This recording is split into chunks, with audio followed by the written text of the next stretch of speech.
beginning of every meditation session, get into the good habit of establishing mindfulness in the body. Whatever activities have just taken place, one can let them fade out from one's mind and re-establish mindfulness of the body by observing your posture, finding the posture that you're comfortable with and putting energy into that posture. So, pushing up from the base of the spine, straightening the head, and this kind of simple practice can bear great fruit over many years if you learn to sit in a reasonable, healthy and solid posture, and your body gets used to that. It will help you to relax and not have to worry about your posture anymore. You just get into the usual posture, and your muscles, your tendons are used to it. And then you can refine your awareness down to the breath.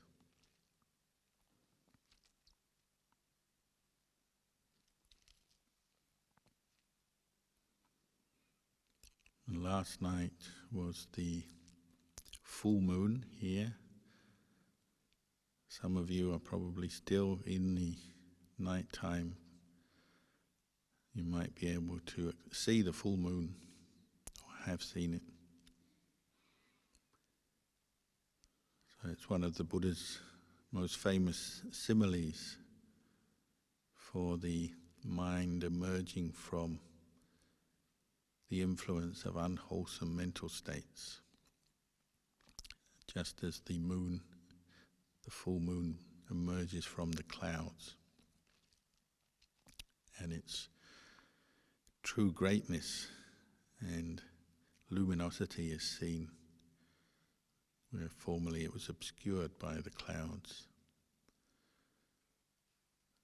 For one who makes effort and strives to establish mindfulness and through wise reflection sees the harm of unwholesome mental states, they drop them, let them go,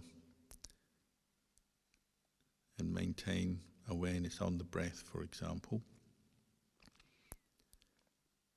Then the mind begins to show its true radiance.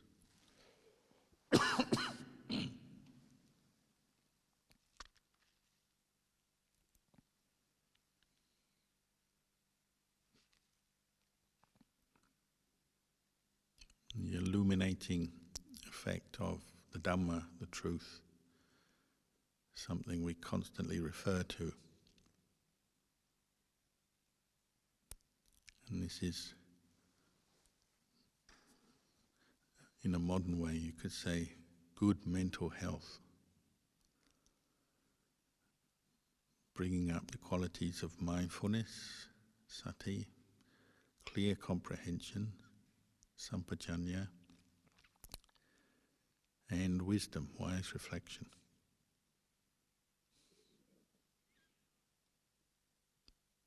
Seeing that this mind is something we have to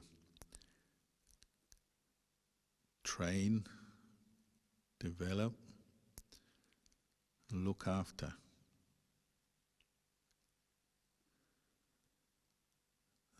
How we treat the mind is important because it's the basis for happiness and suffering in life. What is going on in the mind. And then for everything else we do in life, how we relate to the world, what we do, our attitudes and views, our values, they all begin in this mind. So taking the time to get to know it, become mindful of it, will be invaluable as a cause for happiness over and over again in your life.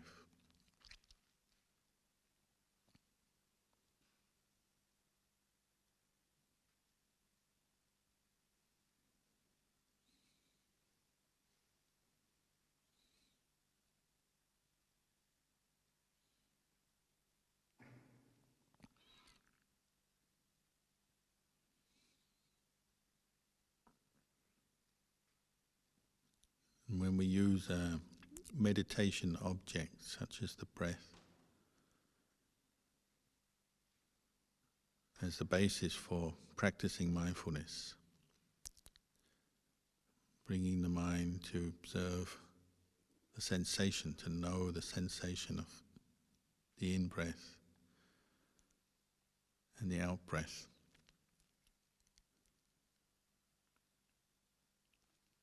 Little by little you're gaining this awareness of your own mind, because you know when it's with the breath, you know where it is.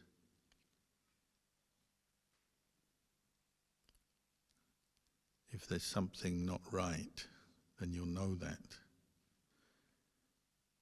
If the mind is caught into one of the hindrances to meditation, you'll become aware of that, even if you cannot overcome the hindrance yet. At least you'll know that it's there, affecting you. And the nature of the hindrances is they lead the mind to mentally proliferate about different things. It's like every time mindfulness drops and the hindrances take over, it's like those dark clouds come back and the brightness of the moon is obscured again.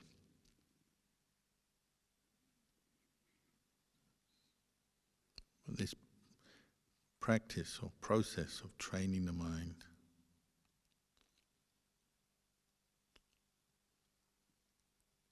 over time, we can't help but become aware of this transient nature of our thoughts, emotions, memories. As we're sitting, maybe the feelings in our body can be the main thing affecting us at this time. You may feel tension or pain in your body somewhere, so that is drawing your attention. You feel tired, and as we meditate, drowsiness takes over your mind as your mind slips away from the breath into a daydream, and from a daydream into sleepiness.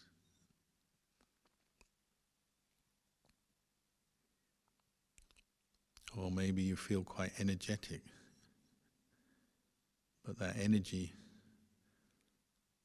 leads on to desires arising based on things you want to do, plans.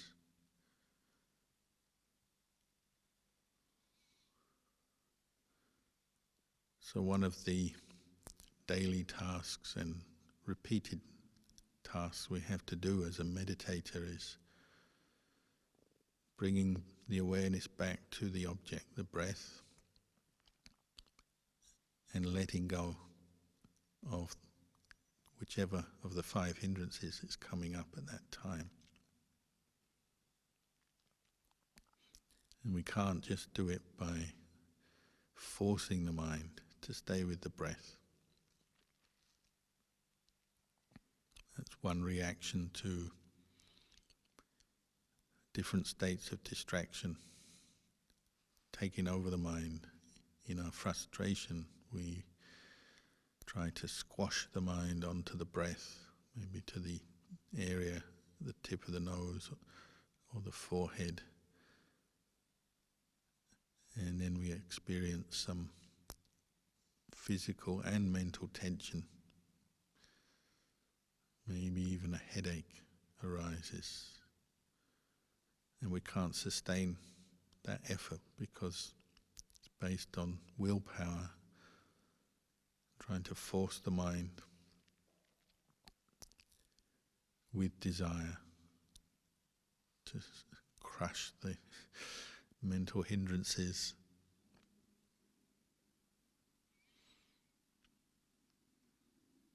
So we have to observe our effort, the type of effort, the attitude we have and the type of effort we're making in our meditation.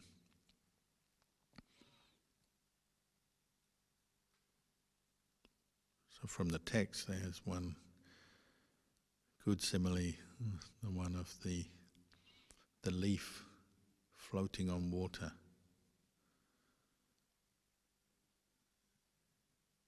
If you wanted to cut that leaf in two with a very sharp knife, you might be able to do it, but you'll notice you have to have a steady hand and press down on the leaf just right, with the right amount of pressure to cut through the leaf. If you try cutting through a leaf that's floating on water and your pressure is too light, the leaf is just pushed along the surface of the water. It gets away from you. But if you try too hard, you'll just sink the leaf. You push down with your knife on the leaf and it'll just sink under the water because you're trying too hard.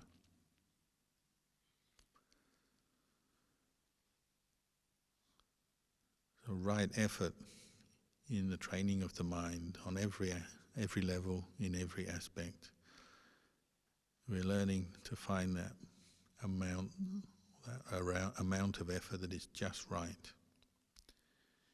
In Thai they say podi. Just enough, just right. And that can be a personal thing based on your own experience in meditation. Learning to find ways to summon up effort when you're feeling lazy or feeling down or apathetic. Knowing how to arouse energy, or knowing how to calm the mind down where it's overstimulated, distracted, or if there's a particular hindrance taking over the mind, learning the right amount of effort to deal with that hindrance, to bring up mindfulness, re-establish mindfulness, but without creating a fresh problem.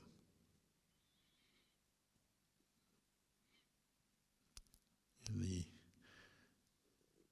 well-known suffering of the Buddhist meditator who's practicing mindfulness of breathing and then remembers something that annoys them, or some past incident that brought up ill will. So the ill will arises again as they remember that incident. But because they're meditating and they realize suddenly that they've fallen under the influence of ill will, anger, they become dissatisfied with themselves and become more angry because they were angry. With the thought, I shouldn't be angry, I'm meditating. And so maybe they try to resist the anger and push it away and only make this problem worse.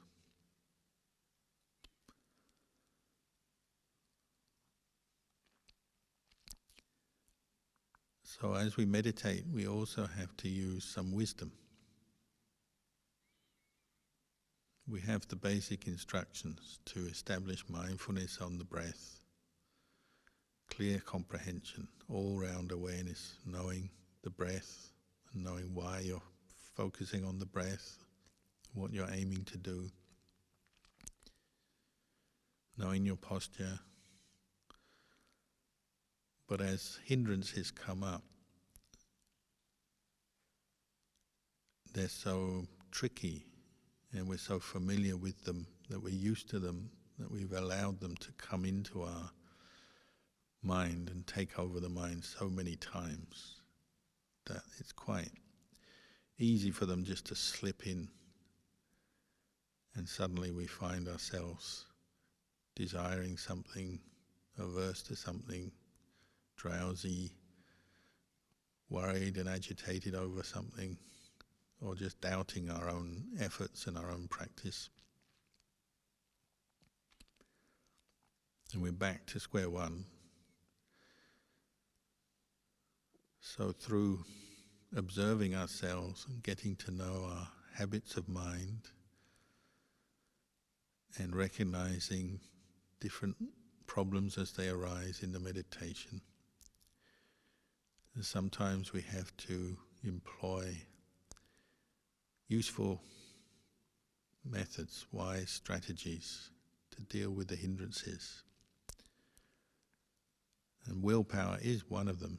Sometimes we can just repeatedly turn to the breath, push the hindrance away, refuse to go with it, refuse to believe it, refuse to engage with it. We just ignore it. But that's only one strategy, and often it doesn't work because it leads to more restlessness and aversion. We can't sustain willpower for that long. So sometimes we need to use wise reflection periodically in our meditation, observing our efforts and looking or employing methods that have worked before to overcome the hindrance. And some methods are very simple. They like the reflection on impermanence, just reminding oneself it's uncertain as another train of thought takes over the mind. It's uncertain. It arises, it's there for a while, then it passes away and disappears from your mind. It's impermanent. Reminding yourself of that allows you to let it go, let it be, put it down, and return to the breath easily, because that train of thought, that issue, is impermanent. If you've seen it before, you know it's going to be the same again. As we're sitting here right now, already many thoughts have come through your mind. Sensations, painful feelings, itches, different sensations have come up and passed away. Curiosity, hearing sounds, thinking of something, starting to get interested in it, and then realizing we've lost our mindfulness. Coming back to the breath. We're observing this over and over again. And we can use that knowledge as a technique to let go. It's just impermanent. It's uncertain. It's just another cloud coming in front of the bright moon.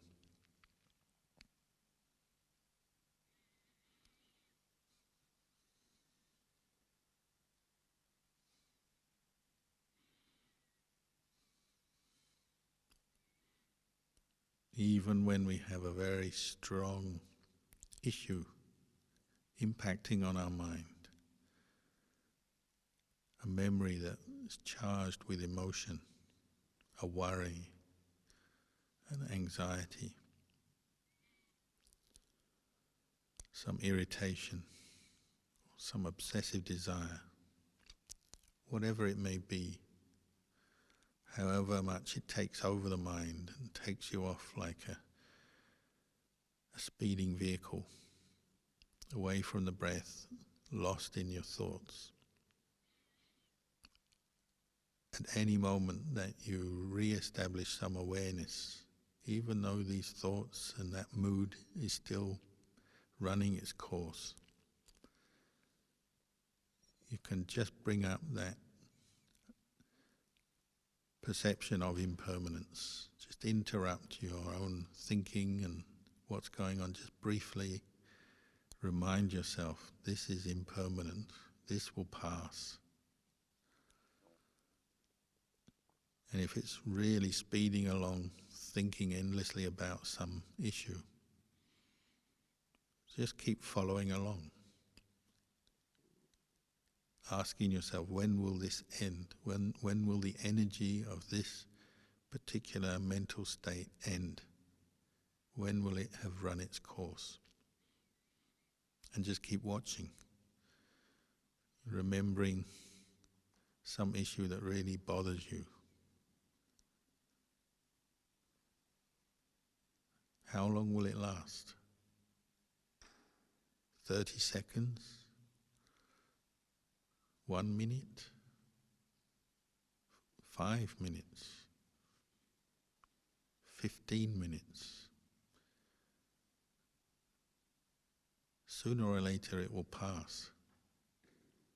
Just as these kind of issues have passed us by in the past.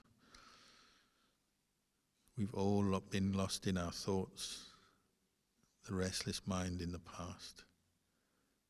Where are all those restless mental states now?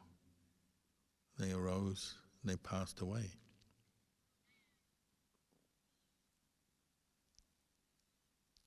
Just keep following along until it changes.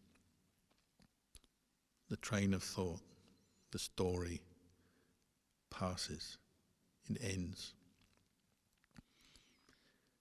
And if you've been following along, then when it changes, you can notice that.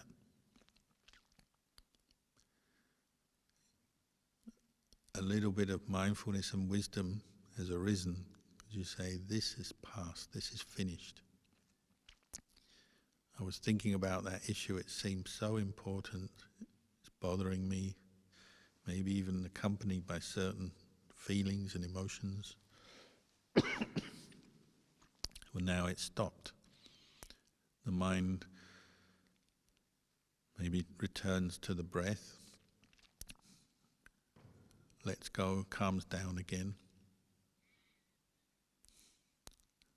Or sometimes it's just ready to pick up the next issue.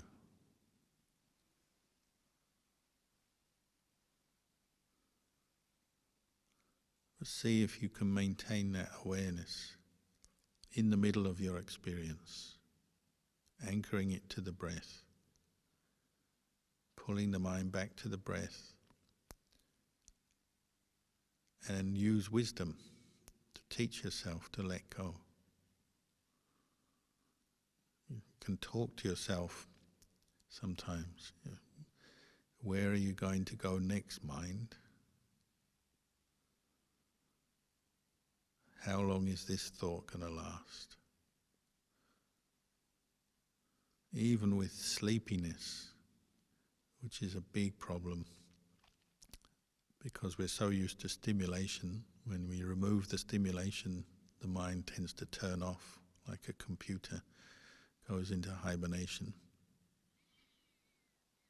But have the awareness and the determination to keep watching, keep bringing up the effort to bring the mind back to a state of wakefulness.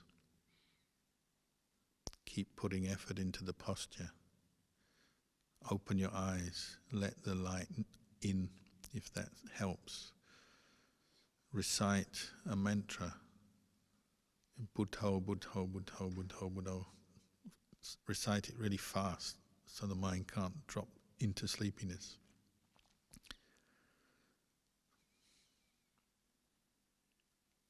And what you'll find is even drowsiness, sleepiness, you can come through it and let it go and return to a state of wakefulness, which is maybe brighter and stronger than before. So if you're mindful when you drop a hindrance, restlessness, sleepiness, desire, aversion, you know it, and your mind is a little stronger than before. Your mindfulness is more continuous. Your effort is more determined now because you've seen yourself drop a hindrance.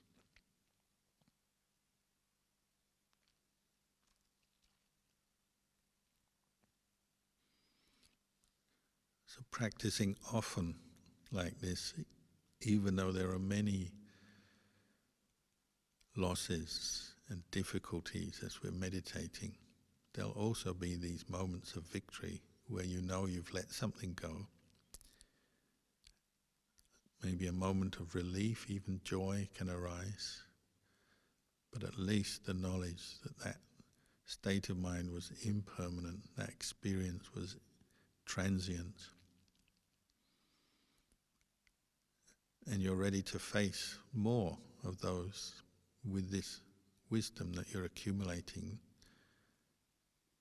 gradually gaining more control, more self-control, more control of the mind, stronger mindfulness, and with its accompanying benefits, a sense of peace in body and mind, even joy, rapture, contentment.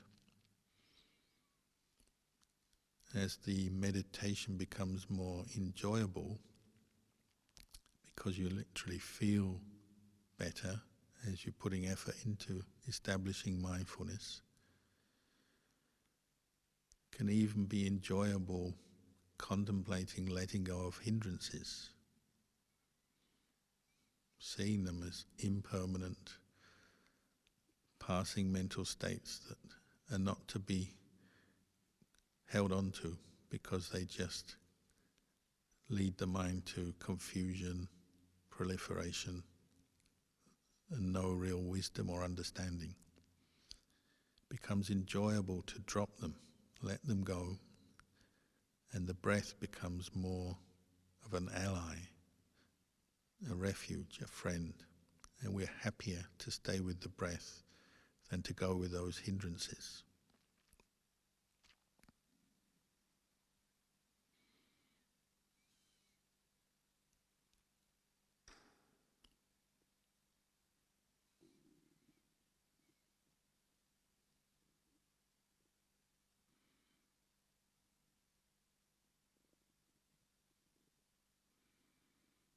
So the more effort we put into establishing mindfulness, wisdom will keep arising because we're knowing and seeing the nature of our own body and mind, the conditioned nature.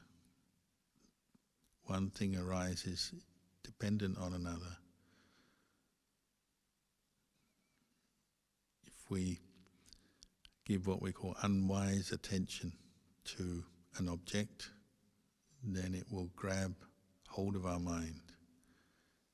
If you keep allowing your mind to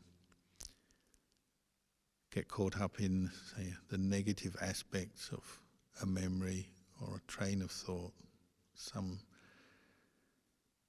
image, some story, then the mind will keep going towards ill will, feeding ill will.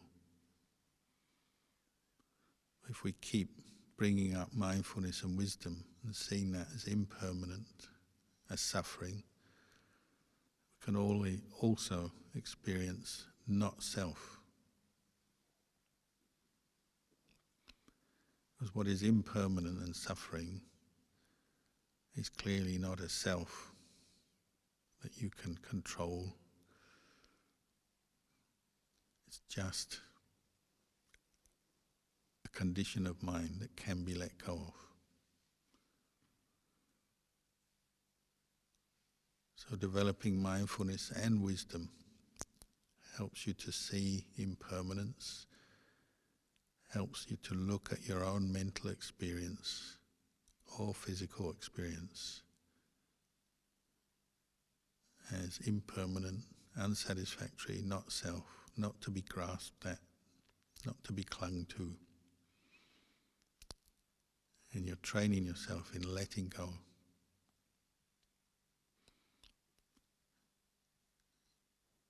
And the benefit of that is both physical and mental well-being. The arising of mindfulness, the arising of wisdom, which are much better than the hindrances.